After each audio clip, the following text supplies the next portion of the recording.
Welcome to the Table Podcast, where we discuss issues of God and culture, brought to you by Dallas Theological Seminary.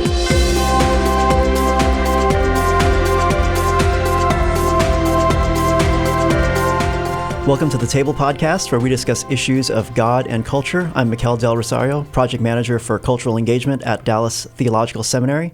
And our topic today is understanding the Passion Week, the days leading up to Easter in the life of Jesus. I have three guests today. Dr. Darrell Bock, Senior Research Professor of New Testament at Dallas Seminary and Executive Director for Cultural Engagement at the Hendricks Center. Welcome, Darrell. It's my pleasure to be here. We also have Mark Bailey, President of Dallas Theological Seminary and Senior Professor of Bible Exposition. Welcome, Mark. Great to be with you. And Jim Allman. Jim Allman is a Professor of Old Testament Studies here at the seminary. Thanks. Thanks for being here. Well, the way we want to approach our conversation today on the Passion Week is thinking about people who are at these family gatherings around Easter time, and at least for me, these spiritual conversations tend to find me, your skeptical relatives, your friends. And so we want to talk about the meaning, the significance, and the truth of some of these key events in the life of Jesus as we move into the Easter story, so that we can help our friends at church, our family members, and even our skeptical friends understand the significance and the meaning of these events. So just going to dive right in, and I want to start by talking about the Last Supper. The Last Supper. And Jim, I want to ask you, how Jesus reoriented this meal, so how we can understand that, So if I can ask you to steal a line from the youngest Jewish kid, how is this meal different from other meals? There's some significant changes that occur. One of the problems is we don't know a whole lot about how the Seder went in the first century. The present Seder goes well back into history, but it's not clear that it goes all the way back to the first century. So we're not sure what all went on, but one thing that was common throughout the history of Passover was they told the story of the Exodus. And so here is Jesus coming along, working through the story of the Exodus, and at some point in the evening, he stops and takes the bread, and he breaks it, and he says, "This is my body, which is for you." And that would have been a significant shock to the men around him, because they didn't expect anything like that. Everything should go as it's always gone. It's like having a Christmas at the wrong house on New Year's Eve. How do you live with that? So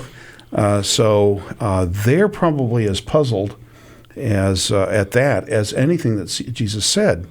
And then, sometime later, he took the cup. Were there 4 cups? I don't know. It's not known whether that was a first century custom or not. But he took a cup, and he said, "This is my blood." And that was a great departure. So it was quite a shock. This night is different from all other nights because he's redefining what's going on in Passover. That the Passover is no longer merely an animal slaughtered and being eaten by the family. It's something happening with him, and it's a complete reorganization of their thinking. And so when we think about how Jesus saw his death, his own death, Mark, how can we understand better the words of Jesus at this meal, helping us understand what he thought about his death? Well, as you know, there's a lot of debate of whether or not the early church put back into Jesus' words the theological significance. We would argue with that and say we think that what he said was original to him, and he had his own consciousness about who he was and what he was doing. But it's interesting that an addition that Matthew makes that the other Gospels don't include, when he institutes it, he makes that statement that this is on behalf of others, and it's for the forgiveness of sins. And so the substitutionary nature of atonement and the resultant forgiveness of sins becomes significant. And so this is done on behalf of others. It's not just he's celebrating it himself, and he is doing what he's doing, which will provide the forgiveness of sins. So in between that statement of bread and that statement of the cup, he is making a pretty significant claim to institute what he's doing is going to have salvific implications. It's interesting how Paul connects the two in 1 Corinthians. He says, Christ, our Passover, has been sacrificed for us, therefore let us keep the feast.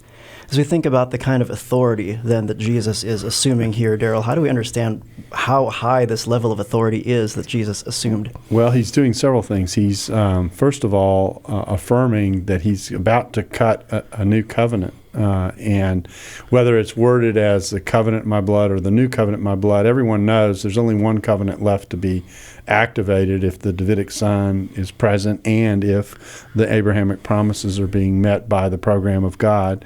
And so the new covenant is something that requires a death in order to be enacted, and his death is going to do that. But the really shocking thing is, here is a rite, a piece of liturgy, if you will, that was laid out in the Pentateuch of the Old Testament, has been celebrated basically the same way for centuries. And Jesus comes in, and as Jim mentioned, all of a sudden he injects himself into this event. And you ask yourself, who has the authority to change a piece of the Pentateuch like that? And the natural answer is, well, he either doesn't have that authority, in which case this could be the Last Supper, or he absolutely does have that authority. And really, the events of the rest of the week are kind of the vote on that question. You know, by the time Jesus gets vindicated at the resurrection and God has kind of brought him back to life, if you want to think of it that way, that's God's statement that everything that we have recorded that you've just heard and said is so, and he has the right to talk about his life and his death in these kinds of terms. And this isn't too dissimilar for what he's done on a previous occasion in the Feast of Tabernacles, when he steps up in the temple precinct and said, "I'm the light of the world."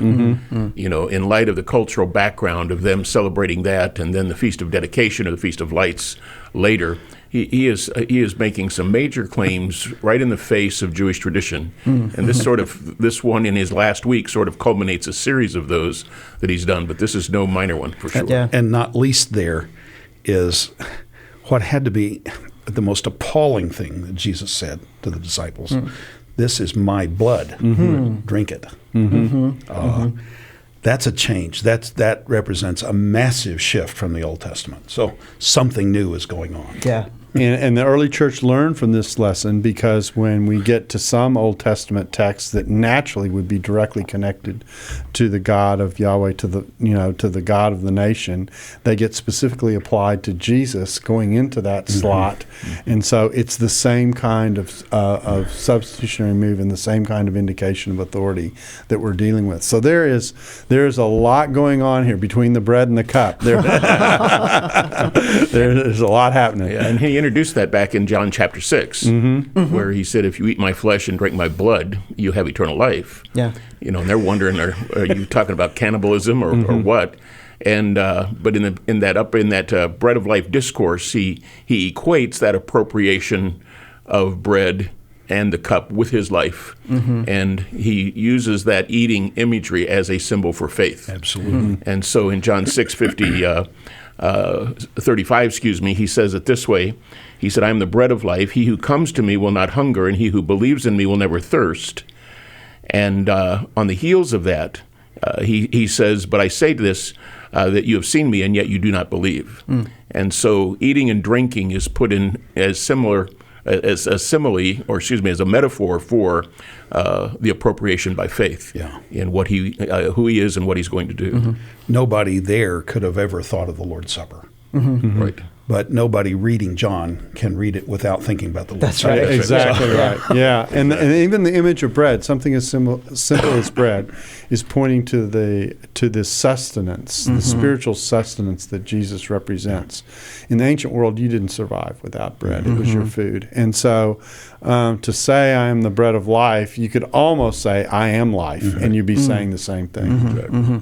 Now, understanding Christians are in different places when it comes to what exactly is happening when we celebrate the Lord's Supper today. But is that the core connection between the Lord's Supper and John 6?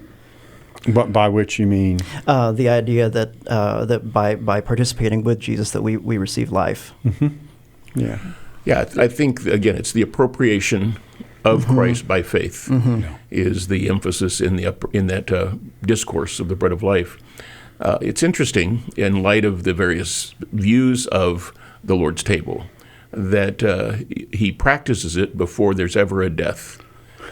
And which raises the question of what does it really mean then? Mm-hmm. Did they participate the night before he dies, and what does that mean for theological conclusions with regard to that? Mm-hmm. There's other podcasts that we've done on the different views of the Lord's table, so we won't repeat all of that here. But the fact that he interjects the truth of it in John 6, mm-hmm. and he practices it with his disciples with the Passover meal before he ever dies, says something to the effect of what this means mm-hmm. and how it should be taken. Now, when we think about the Passover in terms of remembrance, when Jesus said, do this in remembrance of me, how would a Jewish person think about the kind of remembering that was going on, and what might have Jesus meant by that? It's a fascinating concept in the Old Testament and the New.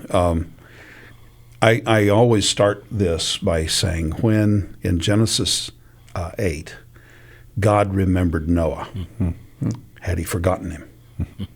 And the answer is, couldn't be. It's not an option. So what does it mean for God to remember Noah?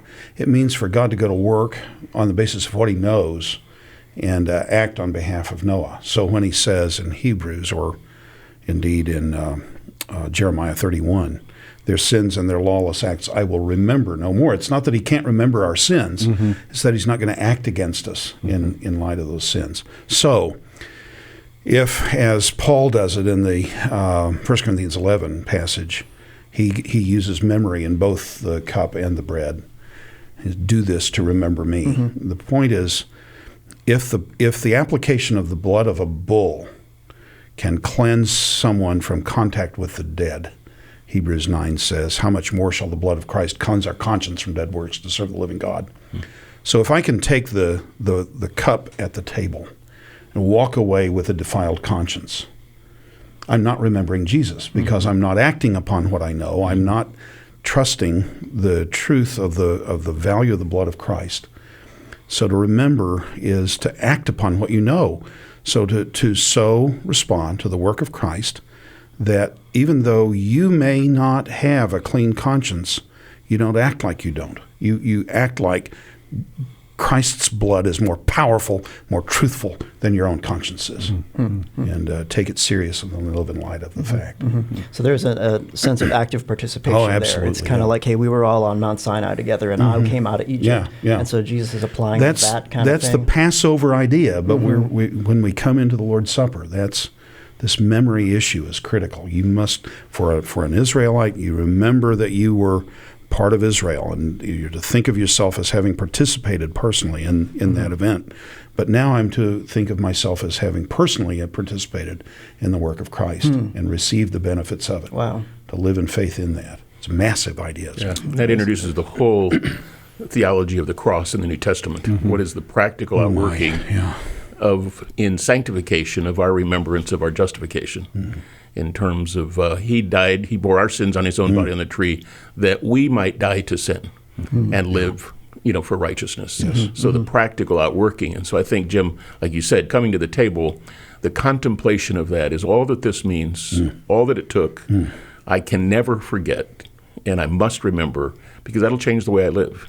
And that's why to come with any other thought is coming, as Paul says in 1 Corinthians 11, unworthily. Mm-hmm. And we bring judgment to ourselves. Why? Because we have dismissed our concept of sinfulness. We've dismissed the concept of his saviorhood, and we've missed the whole point of coming to that event. And the powerful thought, another powerful thought that strikes me is my very right to sit at the table and take that bread and that cup is the product of his having taken my place. That the only reason I have the right to do this is because of what he's done. And then the flip side of it is, you ask what forgiveness of sins is for, and you're thinking Jewishly, well, it cleanses the vessel in some sense so that now the Spirit can reside in the person, make them a saint, to use Paul's word. Or a temple. Or a temple, right. And in the midst of that, then, they are sanctified and set apart, and so they're launched out into a direction that is supposed to be the product of what it is they're remembering. So they're not only remembering Jesus' death, they should be also meditating on what Jesus' death is for, and that is to mold and shape them into the men and women of God he calls us to be. Mm-hmm. Well, let's move on now to Jesus standing before the Jewish leadership. And Darrell, I can never call this a trial in front of you. This is Jesus' Jewish examination. Right. If that's not a trial, could you explain to us kind of what this is? Yeah, all about? it's not a trial because in the end, the Jewish leadership cannot issue a verdict that leads to a conclusion of the matter. They're simply gathering the material that justifies their taking a charge to Pilate, who ultimately has the legal responsibility to decide whether Jesus is crucified or not. And so we often call it a trial. That's shorthand for what's going on because there is a kind of examination. But I like to equate it with kind of like a grand jury investigation. Yeah. We're justifying why we can take this charge to Pilate. And the key thing here is the Jewish leadership's got to get this right. The worst thing that would happen would be to be examining this, take it to Pilate, and Pilate look at the evidence and say, no, don't think I should do anything with him here. I'm going to let him go. That would have been a public relations nightmare for the Jewish leadership. So they're very careful, actually, about how they go about this. Even though the text says they bring forward false witnesses, they've got to get, at least to be somewhat plausible, a charge that Pilate's going to swallow, or else the entire exercise is a waste of time. And so probably one of the key moment here is when Jesus is asked if he is in fact the Christ. And in Mark 14:61, the high priest questioned him. He said, "Are you the Christ, the Son of the Blessed One?" "I am," said Jesus, "and you will see the Son of Man sitting at the right hand of the power and coming with the clouds of heaven." Now I think at a minimum he's saying, yes, I'm the Messiah. I'm the Son of God. But there's three texts that I want us to take a look at that can help us understand just all that's going on in this verse. And the first one I want to ask about is, Jim, I want to ask you about Psalm 110 and how that plays into this. Oh, my. Jesus, as far as the gospel record is concerned, first quoted it in Luke 20, in the event that's recounted in Luke 20. And it's at the end of somewhat of a debate between himself and the leaders of Israel, in which they're trying to undercut him. They're trying to make him look foolish before the people. When they've all done their best, he responds by saying, "I've got a question for you. Whose son is Messiah?" And they say, "David's." Well, David's a prophet. And speaking by the Spirit, David said, the Lord said to my master, sit at my right hand until I make your enemies the footstool of your feet. I'm thinking of the Hebrew text here. In Greek, he says, the Lord said to my Lord. And so you have to ask the question, well, what kind of person, and this is the question he asks them, what kind of person is this son of David that David calls him Lord? And they're not able to answer. But it comes back, and he uses that in Luke 22 then. The claim he's making, again, he makes outlandish claims. If they're not true, they are simply outlandish claims. They're nonsense. He claims, you will see the Son of Man coming with the clouds of glory, seated at the right hand of the Majesty. And the high priest tears his robes, which is a sign of having been confronted by heresy. And what else do we need? What other information do we need? They get the point. But he claims to be the one who is both son of David and master over David, who has the right to sit at the right hand of God. What kind of person is that? Nobody sits in God's presence. The 24 elders maybe sit in God's presence, but they fall on their faces often enough. So what other kind of person? They sit before the Lord. Who is this that sits with the Father on the right hand? And so he's making a claim that has to be answered. And another part of this that shows the tension is you're in a patriarchal society in which normally the deference goes to the ancestor. But here we're talking about a great grandson who gets the honor. So, he's asking, how does that happen? And if the deference declines generation by generation. He's too far down the road. That's right. So. There are lots of people in the queue in front of him. Isn't he really asking, how can David's son be David's Lord? That's exactly right. And what's interesting is when you pronounce this, let's assume that this is verbalized in a environment in which people are sensitive to how names are being used. When you go to do this in Greek or even perhaps in Hebrew, you're going to say it in a way in which the ambiguity of the two Lord terms is going to show up, because you're not going to pronounce the name of God in the midst of articulating the passage. And so there could well be a reflection of that custom going on in the way this has been rendered to us. Well, let's take a look at Daniel 7 now, because this whole idea of riding the clouds plays into this as well. And so, Mark, I want to ask you about Daniel 7:13, where Daniel has this vision: with the clouds of heaven there came one like a son of man. How does that help us understand what Jesus is alluding to here? Yeah, this comes in that great section where in the Daniel 7 account of the succession of kingdoms, after 4 Gentile kingdoms, now one comes who is totally different from and superior to. And there's some question as to whether he's coming from heaven to earth as one riding on the clouds. Others would say no, because he's going to present himself before the Ancient of Days. It's actually his ascension. So then comes the question, how can the one called the Son of Man, one, approach the Ancient of Days and be given the right to rule in such a way that all worship comes to him? Right. That's the term. And in fact, let me read the text.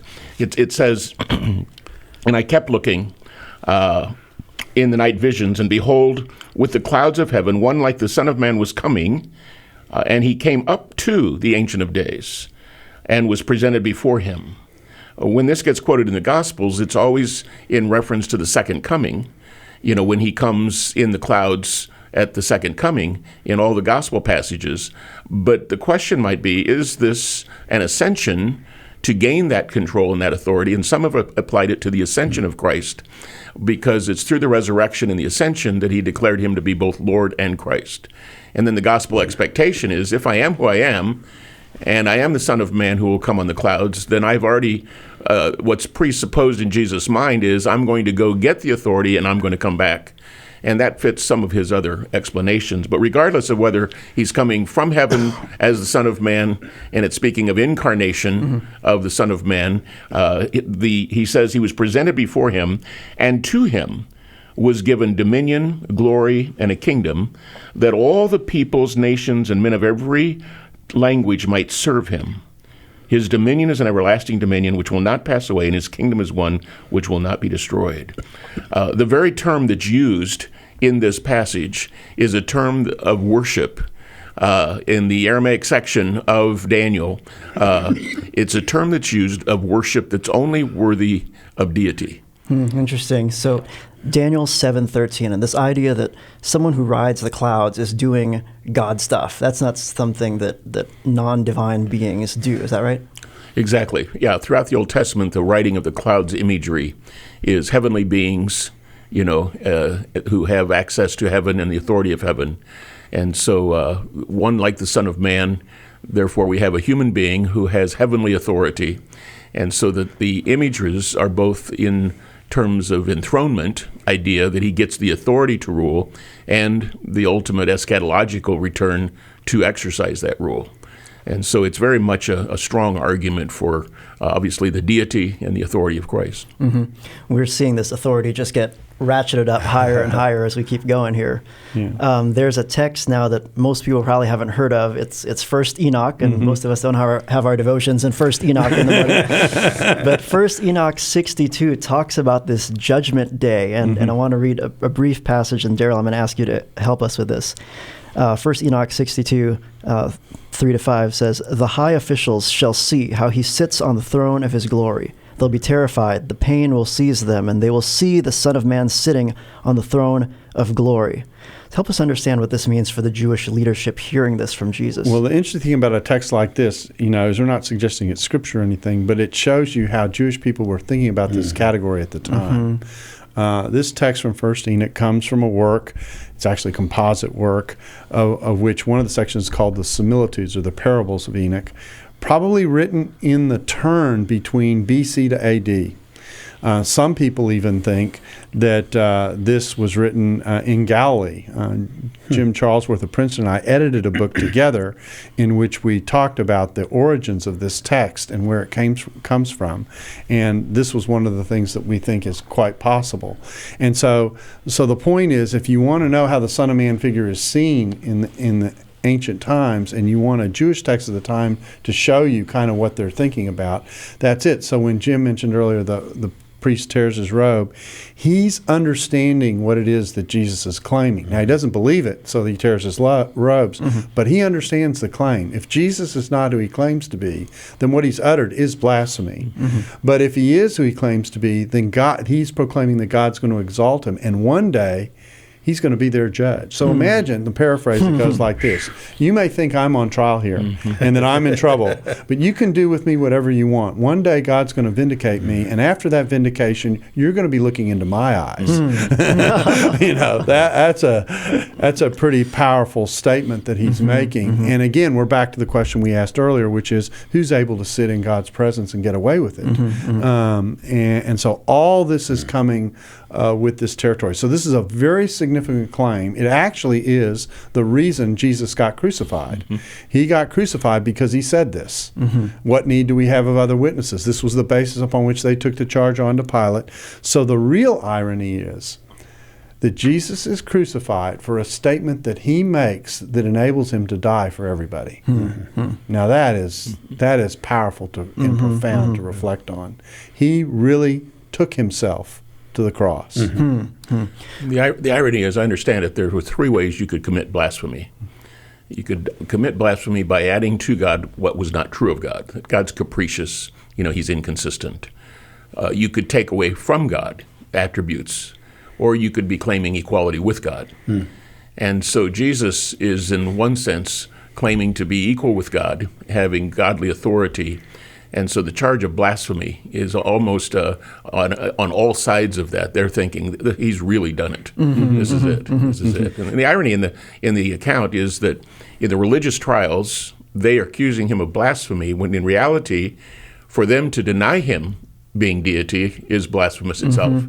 So they're accusing him of the very thing they're guilty of, which gives that substitutionary. The one who's being charged with blasphemy is actually going to die for those who are committing blasphemy.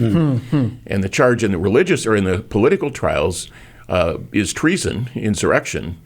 And the irony, by the people saying we have no king but Caesar, they've actually committed the ultimate treason themselves as Jews, saying we worship, we will have Caesar as our king. Right. That's as treasonous as you could get, from a Jewish perspective. So the ironies are just full throughout the passages. Yeah, and this is why you call this the battle of the blasphemies, right? That's right, yeah. Because it's like this authority is just getting higher and higher. When they think they're offended now, Jesus brings the authority up even higher. There basically is a choice being put before them about what's going on here. The way I describe it is, it's two trains on the same track headed in opposite directions that are eventually going to meet.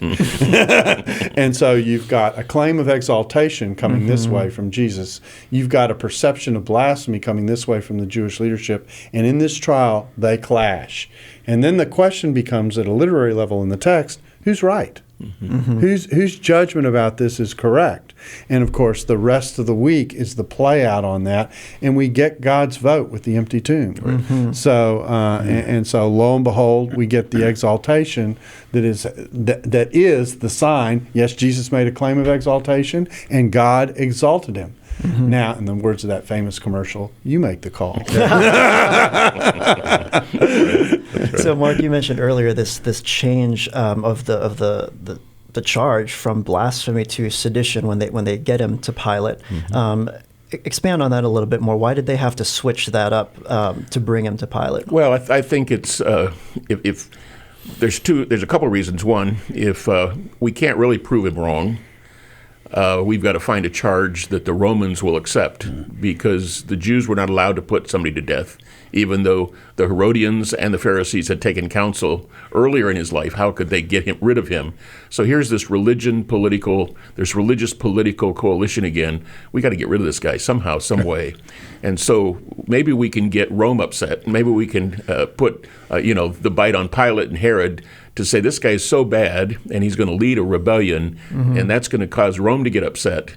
And so you guys better deal with this at a political level, like we've tried to do at a religious level. And I think it's the combination of those two that then escalates it from the Jewish leadership to the Roman authorities.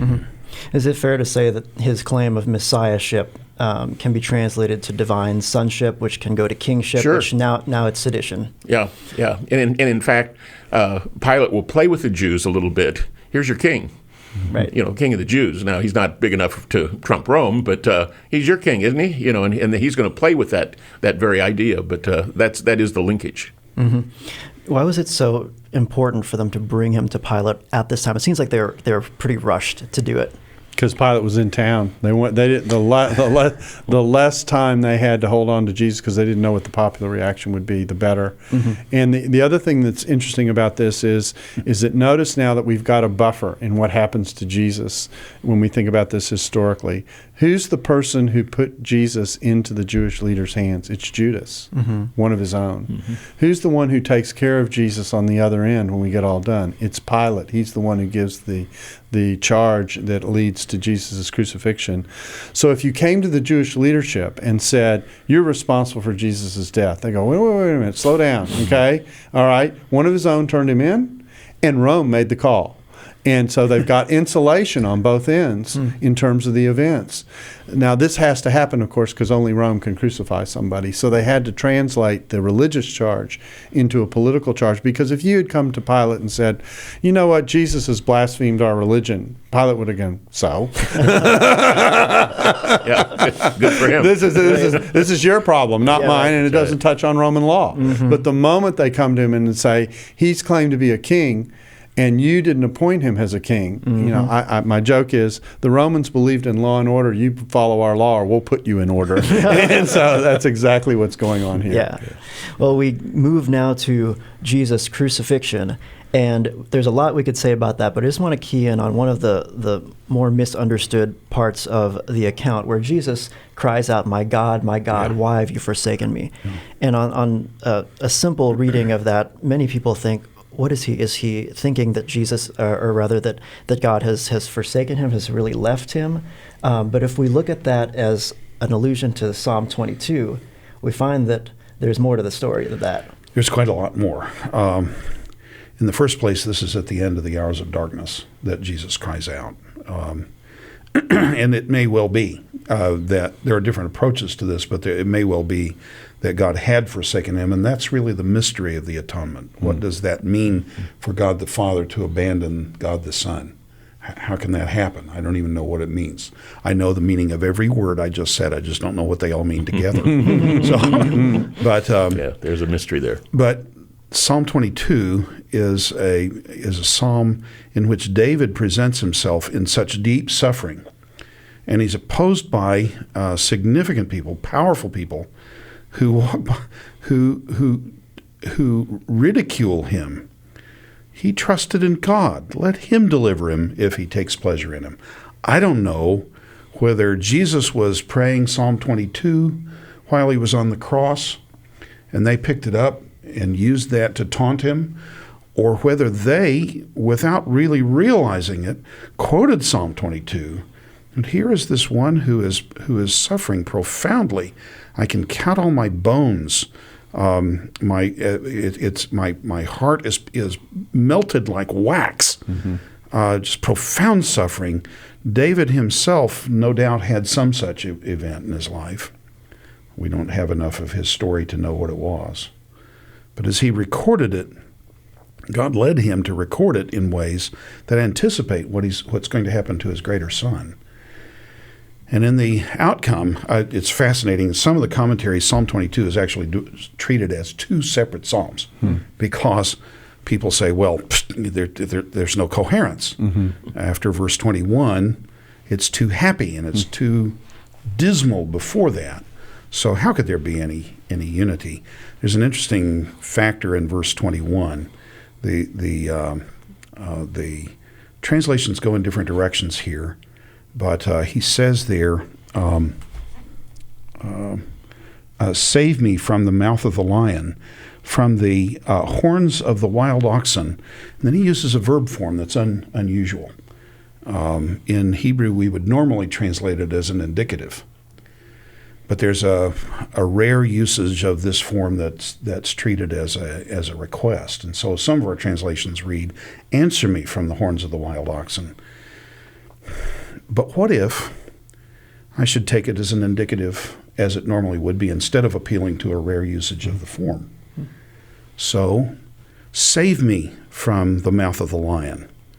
From the even on the point of the horns of the wild oxen, you have answered me. Mm-hmm. Now God has given him an oracle telling him, I'm going to work. Mm-hmm. And before David is even delivered, he starts to rejoice as if the deliverance is already complete. Mm-hmm. So David has an experience of a kind of metaphorical resurrection. Mm-hmm. He's gone to the point that looks like death. They're treating him as if he's dead. Mm-hmm. They're dividing his clothes and casting lots for his raiment. And now he's rejoicing and talking about all the nations coming to praise God. Mm-hmm. And so Psalm 22 is a great psalm that Jesus even cites. Some of the gospel accounts are just full of allusions to Psalm 22. So it is one of those psalms that Christians have gone back to over and over again to find the life of Christ in it. So we're hearing the language of vindication here. Absolutely. An innocent man being vindicated by God. Why would God vindicate a blasphemer? He's living in full trust in God, but it appears that God has abandoned him. Mm-hmm. And the innocent sufferer idea is the core image of the way the crucifixion is actually described in the Gospels. Mm-hmm. When you actually go through the lead up to the crucifixion and when Jesus is before Pilate, there are numerous times in which Pilate says things like, this man is not worthy of death. Mm-hmm. And so it's not a flattering picture of Rome. Some critics like to say, particularly Luke likes to flatter the Romans. It's not flattering to say of someone, I've got a judge in the docket who thinks I'm innocent, but he's going to send me to my death anyway. Mm-hmm. And so there's this again, more irony in the way this story is told. Here is the innocent one who really is innocent,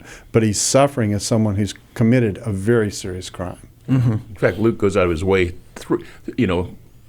in distinction from the other Gospels, 3 times to record Pilate's affirmation of innocence, and then his fickleness, at the end of it all. Yeah. But I want to go back to what we were talking about a few minutes ago. Who's guilty for the death of Christ? And the irony is that there's a Greek word, paradidomi, that's used, and it's used of Judas delivering him up. It's used of the religious leaders delivering him up. It's used of them delivering him up to the Roman soldiers who deliver him up to be crucified. And then you find in Romans 8, God did not spare his son, but delivered him up for us all. And God and Jesus in Galatians 2:20, where he loved me and delivered himself up for me. Yeah. And ironically, as John says, quoting Jesus, no man takes my life from me, I lay it down on my own accord. Mm-hmm. But all of them did the same. The delivered up mentality comes all the way through. So you get Jew, Gentile, Judas, disciple, betrayer, denier, God the Father himself, and Jesus himself delivers himself up. Wow. And so the guilt coming from, who caused Jesus to go to the cross? The answer is yes. all of the above. On all fronts. Yeah. On all fronts, which of course is what, Peter says in Acts 4, that Jew, Gentile did exactly what God had predetermined would take place. And so the sovereignty of God supervising all of this for obviously salvation purposes is just marvelous. And we keep seeing this authority theme come up over and over again. He has the authority to lay it down and the authority to take it back up, And so now let's talk about the resurrection of Jesus. Early in the morning, Some women woke up early to go to see Jesus in the tomb where he had been buried, but what they didn't know is that Jesus got up earlier than them. And so I'm going to ask you, Darrell, what is the significance of these first witnesses showing up at the tomb? Well, the real significance is that in the ancient world, normally speaking, a woman wouldn't count as a witness. So the flip side of this is, if this story were being made up and created, which is what some people claim, the public relations meeting for keeping hope alive, because we got a dead Messiah who's still dead. The crucified. Crucified. That's right. Yeah, that's right. He's not getting up from. If he goes through a crucifixion, he's not getting up from the dead. How do we do this? Well, and now we're going to make up a story to try and keep this hope alive. It would never have begun with women being the first witnesses to this event. That you would take a culturally questionable category, physical resurrection, tie it to witnesses who don't have cultural credibility in order to make your case that the culture should believe this happened. That would never be put together as a. So the reason the women are in the story is because they're in the story. Right.